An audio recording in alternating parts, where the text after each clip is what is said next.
Ajnanatimirandasya Jnananjana Shalakaya Chakshurmilitan Jena Tasmai Shri Gurave Namaha Gurave Gaurachandraya Radhikaye Tadalaye Krishnaya Krishna Bhaktaya Tad Bhaktaya Namo Namaha Yam Pravajantam Anupetya Apetya Krityam Rapayano Viraha Katara Ajuhava Putreti Tan Maitaya Tadavo Benedus Tam Savabhutam Hridaya Munimanatosmi Narayanam Namaskritya Naram Chaiva Narottamam Devim Saraswatam Vyasam Tato Jayamudirayat Bhaktya Vihina Parada Lakshai Kiptashtakamadi Tarangamadye Kripa Mai Tvam Sharanam Prapanna Brinde Namaste Charanara Vindam Tave Vasmi Najivami Tvayavina Iti Vigyaya Radhe Tvam Nayanam Charanandike Vancha Kalpatarubhascha Kripa Sindhubhya Evacha Patitanam Pavanebhyo Vaishnavebhyo Namo Namaha. So we begin by offering our most humble obeisance unto the lotus feet of our beloved Gurus, unto Sri Guru Pada Padmanitya Lila Bhavishta Om Vishnu Pada Stotar Sri Srimad Abhayacharya Ravinda Bhakti Vedanta Swami Rashila Prabhupada and Sri Guru Pada Padmanitya Lila Bhavishta Om Vishnu Pada Stotar Sri Srimad Bhakti Vedanta Narayan Goswami Maharaj under our exalted Rupanuga Varga, all the Sama Vaishnavas, Vaishnavis.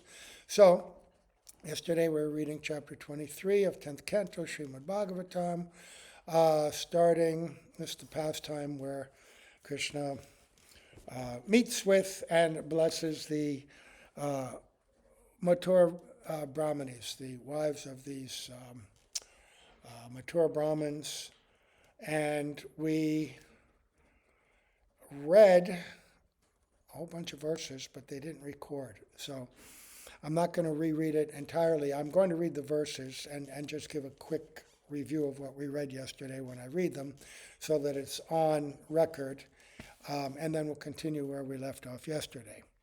So, where we had left off previously, day before, was that Krishna and his cowherd boyfriends in the summer were in the forests of Vrindavan, and they were actually in a place that we now know as Bhatrol, which is close to Mathura. And it's, if you go on the road, the main road through Vrindavan from Loi Bazaar up by past Krishna Balaram Mandir, big ISKCON temple, and keep going up the road, far down the road you make a left and you come to that place. And at any rate, the boys came to him and said, well, we're very hungry. That day, somehow or other, their lunch didn't get to them. So Krishna sent them to where a sacrifice was being performed by these brahmanas of Mathura. Very learned, very qualified brahmanas, but they had no faith or knowledge of Krishna as the Supreme Lord. So the cowherd boys had approached them, and this is what happened. The cowherd boys were completely neglected by the brahmanas. They didn't say, yes, we'll give you food. They didn't say no, they just neglected them. Krishna had instructed them, don't ask on my behalf, ask on behalf of my brother Baladev. He is a Kshatriya, maybe they'll give. But despite saying that and giving different Shastric reasoning why they should give in charity, the brahmanas rejected them.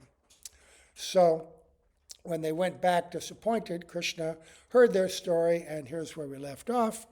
And I'm not going to read the Sanskrit to all these verses. I'm just going to kind of go through the narration. Hearing what had happened, the Supreme Personality of Godhead, the Lord of the universe, simply laughed. Then he again addressed the cowherd boys, oops. Oh, showing them the way men act in this world. And remember what Vishwanath Chakravarti Thakur said. This is the nature of begging. Sometimes people say yes, a lot of times they say no. Begging creates a sense of dependency on the Lord and also the quality of humility, because you can't have any pride when you're begging, and you certainly have no control over the outcome. Right? So it's a very good occupation for those aspiring for renunciation. So then Krishna replies further, and he says, "Tell the wives of the Brahmanas that I have come here with Lord Sankarshan. They will certainly give you all the food you want, for they are most affectionate toward me, and indeed with their with their intelligence reside in me alone." So these wives are actually more devoted than their husbands, more advanced than their husbands, which is a lesson in Vaishnavism. There's no external qualification. It's all internal. We're not concerned with body, gender, status in life, social position. We're concerned with the quality of love and devotion, which these Brahmanis had, having cultivated it for many, many, many lifetimes. They had so much prema for Krishna. The cowherd boys then went to the house where the Brahmanas' wives were staying. There the boys saw those chaste ladies sitting, nicely decorated with fine ornaments. Bowing down to the Brahmana ladies, the boys addressed them in all humility. The cowherd boys said, "Obeisances unto you, O wives of the learned Brahmanas. Kindly hear our words. We have been sent here by Lord Krishna, who is passing by not far from here. He has come a long way with the cowherd boys and Lord Balaram, tending the cows. Now he is hungry, so some food should be given for him and his companions." Right. If you want to make the Lord happy, you serve not only him, but those who are dear to him, right? Latadiya. The wives of the Brahmanas were always eager to see Krishna, for their minds had been enchanted by descriptions of him. Thus, as soon as they heard that they had come, they became very excited. Right? Because, as we know, the proximity of Mathura and Vrindavan allowed for the Mathuravasis to know of Krishna, to hear of him, and according to their adhikar, to develop attachment for him. Taking along in large vessels the 4 kinds of food, full of fine tastes and aromas, all the ladies went forth to meet their beloved, just as rivers flow toward the sea. Remember, the river naturally flows toward the sea. It's its natural destination. And the heart of a devotee naturally flows towards Krishna. If you try to obstruct a river, make a dam, the water will build up until it goes over the top of the dam or around it, but it must continue on to its natural destination. And this was the love of the Brahmanis, had to go to Krishna. And although their husbands, brothers, sons, and other relatives tried to forbid them from going, their hope of seeing Krishna, cultivated by extensive hearing of his transcendental qualities, won out. Along the river Jamuna, within a garden decorated with buds of ashok trees, they caught sight of him strolling along in the company of the cowherd boys and his elder brother Balaram. Right, their greed, their desire to see him had been building up year after year, right? Month after month, week after week, day after day, by hearing about him. And this is a message for us as well, that if we want to develop in our bhakti, we have to hear these pastimes. We have to hear them in association with like-minded devotees and become eager, cultivate greed. Now we hear these beautiful descriptions. His complexion was dark blue and his garment golden. Wearing a peacock feather, colored minerals, sprigs of flower buds, and a garland of forest flowers and leaves, he was dressed just like a dramatic dancer. All right. The thing was totally out. There's no heat. If you push that in, it'll get all creosote everywhere. Yeah, it was dead. It was dead. Sound of roof leaking? What? Is that roof leaking? No, Sound that's the metal on the top of the roof. expanding. So, It's like half. his complexion was dark blue and his garment golden, wearing a peacock feather, colored minerals, sprigs of flower buds, and a garland of forest flowers and leaves. He was dressed just like a dramatic dancer. He rested one hand upon the shoulder of a friend, and with the other twirled a lotus. Lilies graced his ears, his hair hung down over his cheeks, and his lotus-like face was smiling. And we heard that description, and remember particularly the pastime lotus twirling in his hand, which was a message to these Brahmanis, I've captured your heart. Your heart is within, I'm holding it. Or you've captured my heart, right? And it's twirling in anticipation of being with you, right? So I've seized within my hand your lotus-like hearts. I'm twirling them about. Oh, but my lotus heart is also twirling out of eagerness to be with you. Beautiful message. And I'm resting my hand upon the shoulder of a friend, but actually I want to rest it on your shoulders. O ruler of men, for a long time those Brahmana ladies had heard about Krishna, their beloved, and his glories had become the constant ornaments of their ears. Indeed, their minds were always absorbed in him. Through the apertures of their eyes, they now forced him to enter within their hearts, and then they embraced him within for a long time. In this way, they finally gave up the pain of separation from him, just as sages give up the anxiety of false ego by embracing their innermost consciousness. So this is no doubt these ladies had achieved a very high level of prema because they were able to capture Krishna and force him within their hearts. And Krishna can only be captured by love, nothing else. Not by austerities, not by learning, not by any yoga practices or performing varnashram, nothing, only pure love. So, Lord Krishna, who witnesses the thoughts of all creatures, understood how those ladies had abandoned all worldly hopes and come there simply to see him. Thus he addressed them as follows with a smile upon his face. And this is where we were leaving off yesterday. Lord Krishna said, "Welcome, O most fortunate ladies. Please sit down and make yourselves comfortable. What can I do for you? That you have come here to see me is most appropriate." Right? Very similar. Now there's going to be some back and forth. He's going to test and challenge their love, and by that excite it to even greater heights. And this is the next verse.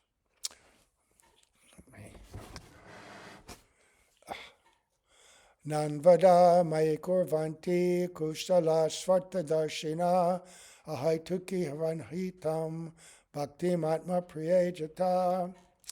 Certainly expert personalities who can see their own true interest render unmotivated and uninterrupted devotional service directly unto me, for I am most dear to the soul. Oh, we read this yesterday. Okay. So I'm going to read this purport again because it's critical to understanding the conversation and what's going to transpire next. Though the wives were full of the highest prema, fulfilling their desires now would not nourish the ras. And without nourishing the ras, the pastimes would not be as relishable. Nourishing the ras, what are the components and ingredients of ras? The only way we can understand is to think about that for a moment. Ras has the ingredient of that the foundation or the support or those which experience ras are the vishaya and the ashraya, the object of love and the abode of love. The Brahmanis were the reservoir, the abodes of love for the object, Krishna, right?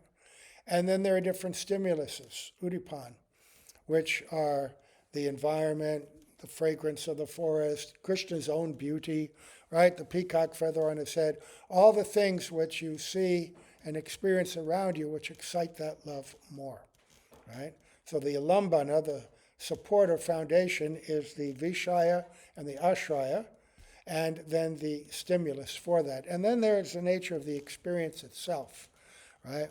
Which are the sattvika bhavs, the internal transformations, spiritual emotions, right, that take place internally, which manifest in the form of different symptoms, like becoming stunned, choked voice, perspiration, hair standing on end, goosebumps, right, tears coming from the eyes, choked voice, things like that, sattvika bhavs. Then there are the anubhavs, which are the external manifestations, which are when the intelligence is acting in order to display that love or express it, like singing, dancing, rolling on the ground, right? Or, in the case of devotees, their own service, right? What they like to do in service. And this is in relation to the sthayi bhav, the fixed nature, the nature of one's love. That person who is the ashraya, they have a particular kind of relationship with Krishna. And it may be an affectionate relationship based on friendship, or they may conceive of themselves as parents, or like parents, or as beloveds, right? So all of these things together combine in such a way to create ras, right? So these ladies, they are in the mood or want to be, they want to develop and fulfill their relationship as beloveds in Madhurya Ras, right? But there are certain conditions in this pastime which are going to make it so that they can't do it right away. The Lila is going to follow the nature of the prema and to fulfill Ras in its most perfect way. And so it has to become increased and experienced in a very special way. So it says, without nourishing the ras, the pastimes will not be as relishable. Nourishing the ras means to excite it, to expand it, to create conditions that will make it increase, right? Though Krishna was moved and controlled by their prema, suddenly within his mind, his Lila-sakti, his pastime potency, manifested her influence to bring on a mood of Aishvarya, which is, in this case, the majestic mood of showing himself as God, which caused Krishna to send them home. Why as God? Because Krishna is coming for external and internal purposes. Just as Mahaprabhu did, so does Krishna. Krishna comes to experience the highest pleasure of the highest expression of love in Vrindavan with the Brajbasis, but he also comes to teach Dharma and Bhakti to the world, right? Dharma sangstarpanartaya sambhavami yuge yuge. So these ladies are from Mathura, where he's going to go in the not too distant future and begin his pastimes as teaching the Juga Dharma. Ultimately, he'll teach Bhagavad Gita, he'll be killing demons, right? Puritranaya sarunam vinashaya chidushkritam. Killing demons, protecting and nourishing devotees. And so they're from Mathura, where the special kind of love of Braj is mixed with some sense of Krishna's Bhagavata, right? And so since that is going to become, that's going to be revealed to the people of Mathura, and then ultimately Dwarka and all of India, and the world, all Bharat Varsha, in order to protect the nature of Dharma, he can't mix with these Brahmanis, right? Not like he can with the cowherd girls. So this is going to be explained. So Krishna is going to send them home. Although Krishna's opulence does not tend to manifest in the presence of personalities who have pure ecstatic love for him, Still, for the purpose of keeping the pastimes perfect, it became manifest to increase the eagerness of their feeling of separation and unalloyed love. So he's going to keep his pastimes perfect, so he can't be criticized, but also this is going to serve to even nourish and increase their love more. And we're going to see as this goes on how that will take place.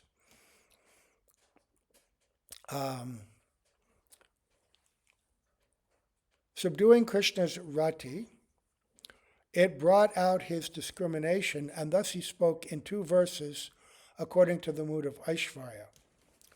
Krishna said, this is Vishwanath Chakravarti Thakur explaining, not only you have become attached to me, but other persons as well have a developed affection for me. Who are they? Those who expertly see to their own welfare, he's breaking down the verse, sva artha darshina, serve me without personal motives, ahaituki, or the obstructions of yavahita, of mental speculation, just as one affectionately serves one's own body, husband, and other things. In other words, just like in Srila Rupa Goswami's verse, jnana karma janavritam, free from reward-seeking activity and free from the obstacle of philosophical conceptions based on mental speculation, which result in impersonal conclusions or attachment from mundane knowledge. So, then he goes on to say, the next verse, prana buddhi manas svatma dara patya danadaya yat samarkat priya asams tatat ko navaba priya. It is only by contact with the self that one's vital breath, intelligence, mind, friends, body, wife, children, wealth, and so on are dear. Therefore, what object can possibly be more dear than one's own self?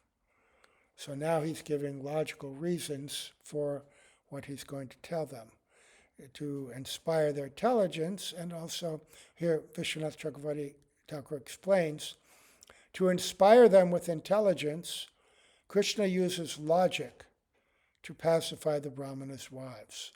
In other words, I'm sending you away, here's the reason. It makes sense. This is the logic.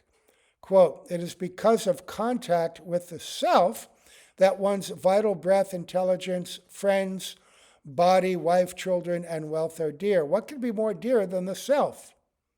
Or another way to understand it, because I am actually the Paramatma, the inner seer, am dearer than one's body, sons, husband, and family. So, in other words, things are dear to one because of their connection with the self. 2 selves. There's Paramatma and then there's the Atma. Things that are connected with the Atma, we mentioned this yesterday, are like my own body, right? We certainly have attachment to our own body, and to those things that are connected to the body, right? Our friends, our relatives, our possessions, our home, our country, all of these things. They are dear because they're connected with my Atma. The things that are connected to others' Atmas are not important to us. So therefore, we don't care what's going on in some other country or some other village. In fact, if they get in our way and they oppose our interests, let's bomb them. Let's conquer them. Let's put them under our control. This is the perversion of self-interest. Real self-interest means to understand the Atma as it is, the spiritual Atma, and to act in that way. And Krishna is saying, real self-interest is to know that I'm also as Paramatma within the heart. So we're never separated. I'm going to send you away, but know that I'm always in your heart. So, yad yata devayajanam pratayo yad vijataya svasatram parayisyanti yushmabir grihamedina. You should thus return to the sacrificial arena because your husbands, the learned Brahmanas, are householders and need your assistance to finish their respective sacrifices. So he's telling them, this is your duty. All right? I'm the Paramatma. Vishwanath Chakravarti Thakur explains that Krishna says, because I am the very super soul, as you've heard from Garga Muni and other high-class persons, therefore I'm always embracing your bodies.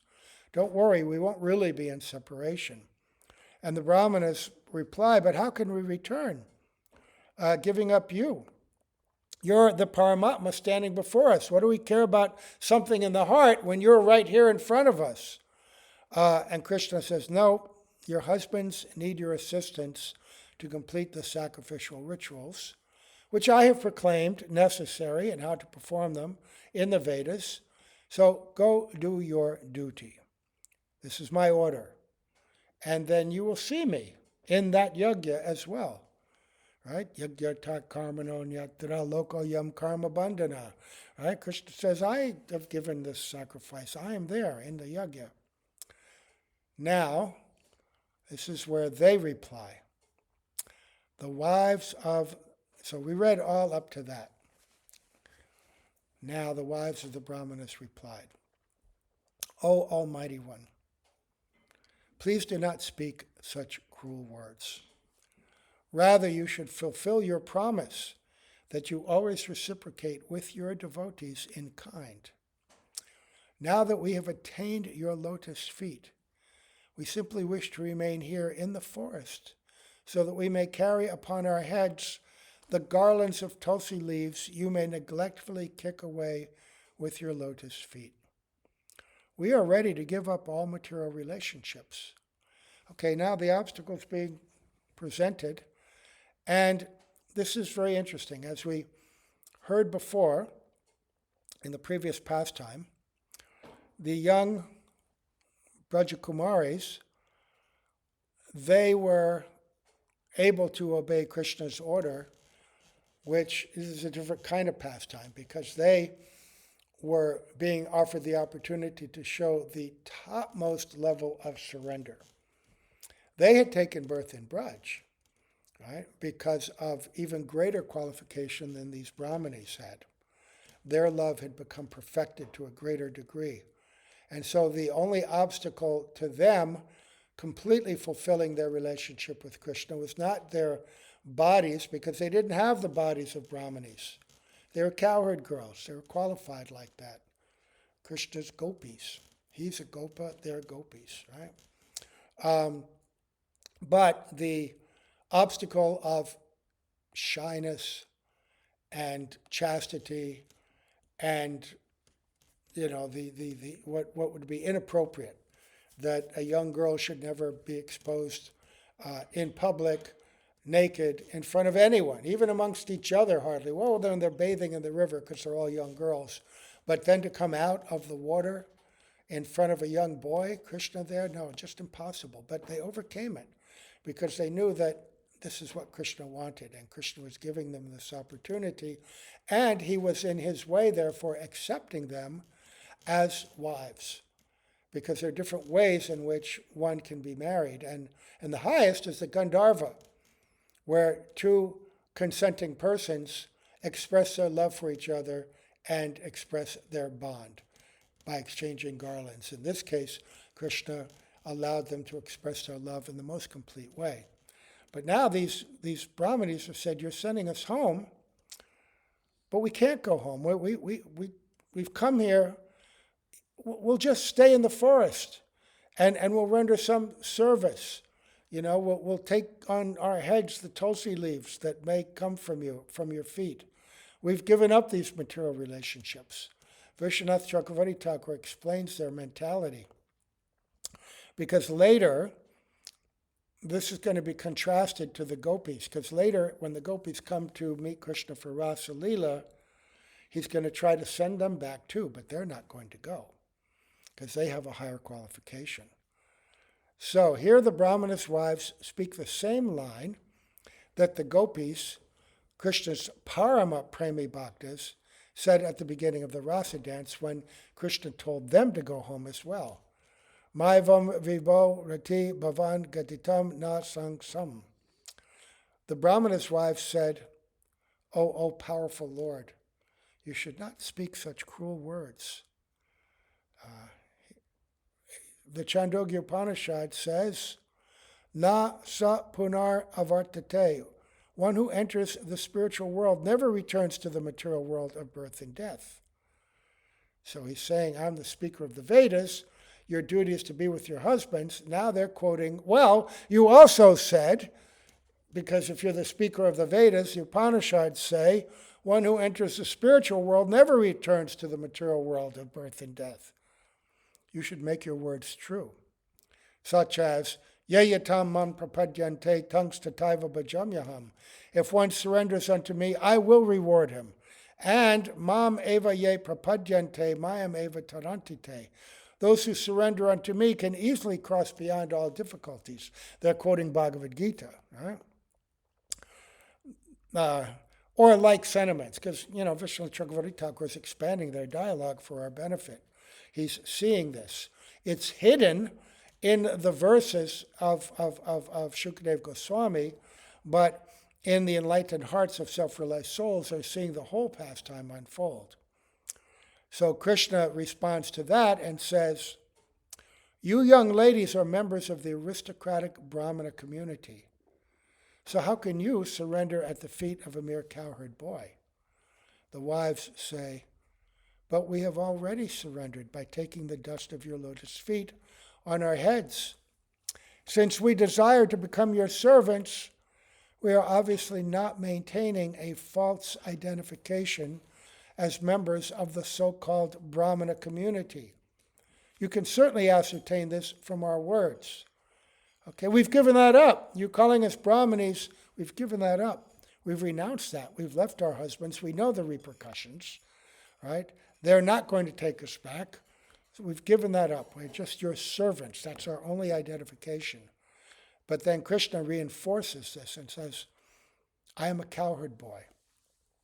And those who are cowherd girls are suitable to be my maidservants and lovers. Yeah, that's the distinction. Even the Palinda girls, who are even closer to Krishna than these Brahmanis, because they can live and see Krishna in the Vrindavan forest, right? Even they're not eligible. You have to be a gopi, right? A cowherd girl. They may get the blessings of Srimati Radhika, and they may get this special opportunity and be filled with prema, but you have to be a gopi. Ramananda Roy explains that to Mahaprabhu in the 8th chapter. They're the ones that can taste this love with Krishna, and they're the ones, only by their mercy can others get it, right? So, only cowherd girls are suitable. So the wives reply, true, let them be so. Let them shine forth. If you are embarrassed in front of your relatives to make Brahmana ladies your maidservants, we certainly do not want to embarrass you.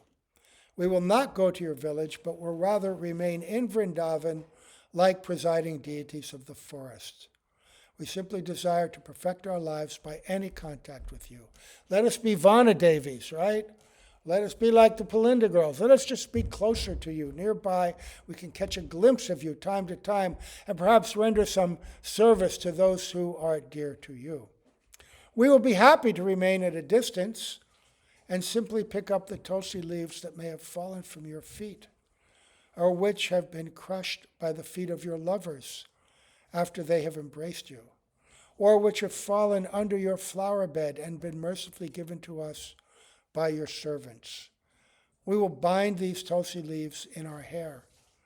We do not aspire to become your intimate girlfriends or maidservants, because that position is very difficult to achieve.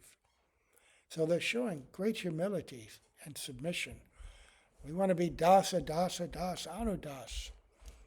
Krishna says, but will your family members not object? The wives say, if they do, we will reject them and immediately come to you.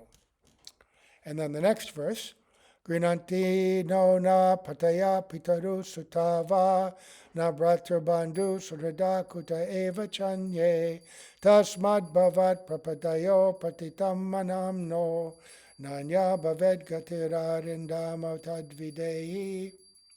our husbands, fathers, sons, brothers, other relatives and friends will no longer take us back. And how could anyone else be willing to give us shelter? Therefore, since we have thrown ourselves at your lotus feet and have no other destination, please, O chastiser of enemies, grant our desire. Vishwanath Chakravarti Thakur says, the wives of the Brahmanas said, from our youth, we have heard about the sweetness of your form and qualities from the flower ladies and betel nut sellers of Vrindavan. Consequently, we have fallen in love with you and become indifferent to our household duties. Seeing us deviating, our husbands have become doubtful and no longer deal with us. After this, they will not accept us in the house. With this in mind, they speak this verse, right? And generally, Krishna becomes submissive. We have no other shelter than you, right? We've given up every other shelter, and they have. But the ras has to be nourished, and the ras means there's speciality, right? There's Daibhav, not fully developed, and their identity within society as Brahmanis from Mathura requires that the pastime take place in a different way. It will nourish their ras. It will create the desired result, but not in the way that they necessarily want right now. Right? So he goes on to explain that Sutta refers to their married sons, and Anye means neighbors. Now the Brahmanas' wives were ready to formally reject their families and neighbors. Weeping, they touched their heads to Krishna's feet and said with choked voices, as we have no other shelter, you should do something. O killer of enemies, please vanquish the obstacles which prevent us from attaining you. Please vanquish the obstacles. So that's how we have to see our own life. We're progressing. We're obviously in the very beginning stages of Vaidhi Bhakti. We also have obstacles on the stairway to bhakti, different kinds of obstacles. This is our prayer also. Please vanquish the obstacles which prevent us from attaining you. This is our prayer every day when we're in Artik, when we're singing, we're chanting our rounds. We're praying personally to our gurus, those who are very dear to Radha and Krishna, those who are very dear to the Sakis, and to the Sakis and to Radha and Krishna themselves. We can pray to everybody, but basically we know that the entrance to all of this comes through our beloved gurus. Please vanquish the obstacles which are preventing us. What is the first thing we want? We want to be fixed in our seva, and we want to chant Shuddhanam. But as long as the obstacle of offenses to pure devotees exists within our hearts, we won't be able to do that, right? And that offensiveness to pure devotees arises because we're generally offensive to everyone. Sometimes people think, well, I won't offend devotees, but I can be harsh to anyone else I want. It doesn't matter. I can be angry to this person. They're not pure devotees, right? But if you nourish that quality of criticism, anger, disrespect to ordinary jivas, that quality will remain in your heart, and it will spill over into your activities with devotees. So we have to be able to, just like the gopis, or Krishna's trying to tell the gopis, I'm in your heart, not the gopis, these Brahmanis, I'm in your heart. The lesson is Krishna is in the hearts of all living beings, right? And so devotees can offer respect to everyone, realizing that within that body is also Paramatma. We don't honor them necessarily to the same degree. We have to distinguish between those who are advanced devotees, those who are peers, those who are innocent but ignorant, right? We can show compassion to them. And those who are greatly envious, we simply avoid. But don't become entangled in anger and conflict and argument. Don't get involved in worldly politics, which create division and sectarianism. It's useless. What does it matter who's in charge of this country or that country? This has been going on since time immemorial. what will your allegiance to the Republicans or the Democrats or some political party in another country mean anything in relationship to your bhakti? Nothing. Nothing. Don't allow your emotions to be dragged into the mundane affairs of worldly people. Only focus on your bhakti, right? And those things that are favorable for bhakti, right? Don't get involved, because if you do, then the heart becomes contaminated, and those unfavorable qualities spill into our bhakti and prevent us from evolving and chanting what we really desire to chant Shuddhanam. What does it mean to chant Shuddhanam? It means to chant Krishna's name purely with love for his pleasure and for the pleasure of his devotees. Great devotees, when they hear the chanting of the holy name done purely, they become excited and happy and pleased within. We want to be able to create that environment. The whole environment becomes filled with joy and even the fragrance of that pure holy name. Remember when you heard the Braj Devis going down to the Jamuna to perform their vrat? When they were chanting Krishna's name, the fragrance of that name was coming out of their mouth, right? So the fragrance of the pure name coming out of our mouth, residing in our heart, residing in our character and our quality, this is what we want. We want to be devotees. So now Krishna replies to them. He says, the Supreme Personality of Godhead replied, now their objection, rest assured that your husbands will not be inimical toward you, nor will your fathers, brothers, sons, other relatives, or the general populace. I will personally advise them of the situation. Indeed, even the demigods will express their approval. So what does that mean? How is Krishna going to do this? Vishwanath Chakravarti Thakur explains. Krishna replied, since you have pure love for me and are dedicated to my happiness, you should not do something which is against my intentions. Right? Do not be stubborn like this, but return home.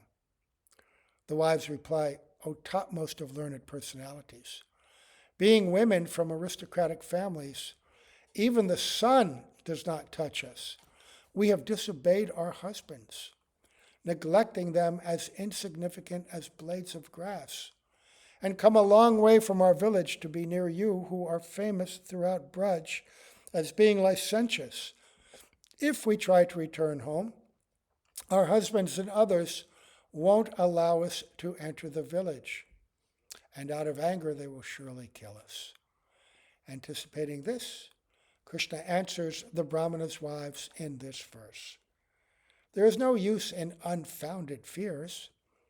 Your husbands will not find fault with you. What to speak of others, such as mothers and fathers? Why? Even if you were to intimately associate with me, which you have not done yet, they will not find fault, because they know that I am the Supreme Lord of everyone. Your husbands, seeing the demigods at their sacrifice, will ask them about this matter, and they will give their approval. The demigods and all learned men of the past are in agreement that I am the Supreme Lord of all living entities. And then he gives some further argument in this next verse. Na pritaye nuragaya hyanga sango nirnamiya tanmano mayi yunjana achiran mam avapsyata. For you to remain in my bodily association would certainly not please people in this world, nor would it be the best way for you to increase your love for me. Rather, you should fix your minds on me, and very soon you will achieve me. So, two considerations, right? The people in this world will misunderstand, because you're Brahmanas' wives, and at this point, it's not the best way for you to increase your love, right? Lila-sakti dominates, right? The ras will not be nourished in the proper way at this time. Vishwanath Chakravarti Thakur explains. The Brahmana's wives said, then our desire, will it ever be fulfilled or not? Krishna said, since you are asking this with your tearful, sidelong glances, I will reply thus. The people in this world will not appreciate it if you stay with me. It is also not the best way to increase your love for me. Longing in separation will create more intense attraction to me. Therefore, absorb your minds in me and you will attain me very soon. Right? What is that? Yad yad acharati shreshtash tattareve tarojana. Sayat prananam kurute lokastam anuvartate. Krishna explains that whatever a great man does, common men follow. And whatever example he sets by exemplary acts, all the world pursues.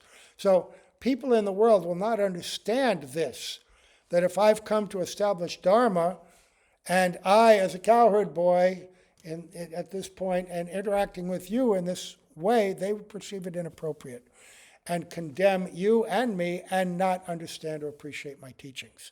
In a very short while, I'm going to come and teach Dharma in different levels for people to understand, right? And also, at this point in your bhakti, you will benefit more by this additional time of separation. And by your meditation on me, we won't really be separated, and the fire of that separation will burn all obstacles and increase your love for me in the appropriate way. And then he says, Shravanad darshanad dhyanam mahibhavo nikirtanat natata sanikashena pratijata tato grinan. It is by hearing about me, seeing my deity form, meditating upon me, chanting my names and glories, that love for me develops, not by physical proximity. Therefore, please go back to your homes. This is our instruction also. This applies to our relationship with Krishna and our relationships with our gurus, right? We think, oh, I need to be directly in association with my guru so that I can develop attachment and render service. I'll get the greatest benefit by being in that direct association. That's not to say that direct association is invaluable. It is. But the real relationship is developed by understanding and following instruction of Sri Guru. And if one does that, then one is in real association. Whereas if one is in physical proximity but not following, then you're not in association. But if you're not in physical proximity and you are following, then you are in association. So what about us? Krishna says, hearing about me. Okay, we're doing class. Seeing my deity form. We do that regularly, right? Meditating upon me and chanting my names and glories. We can do that all day long in our seva. We're cooking. What are we thinking? Oh, I can't wait to eat this? No. I just hope that Srimati Radhika will accept that I am trying to render assistance to her in her kitchen, and that this will be pleasing to Krishna, and then the devotees will also like it. Remove yourselves. How many times you're in the kitchen, devotees enjoying it before it's even offered? Oh man, I want a big piece. Save that one for me. Always goes on. Purge those thoughts from your mind, right? Chanting my names and glories, meditating upon me, seeing my deity form, hearing about me, not by physical proximity. Therefore, please go back to your homes. And then Shukadev Goswami said, thus instructed, the wives of the Brahmanas returned to the place of sacrifice.